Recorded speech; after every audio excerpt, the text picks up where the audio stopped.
Alright, got a little exterior update. Working on my lean-to that was added on this side because of the outside door and rain blowing into it.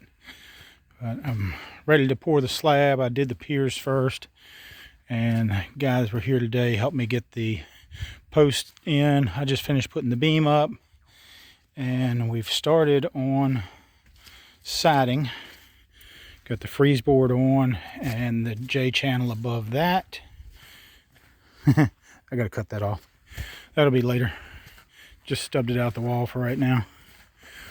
But we got J channel around on the bottom to be able to put the starter strip on so we can start the siding. And bam. You guys did a good job today. It's I mean, you look at this and you say, hey, it took them all day to do this. But this is an ICF house. So everything has to be screwed on. You can't nail these with roofing nails. So all of this was hand screwed.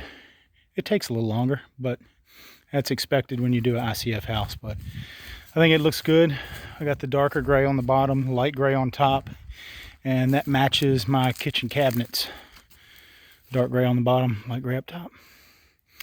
So they'll be back tomorrow. Continue on. But there's my latest update.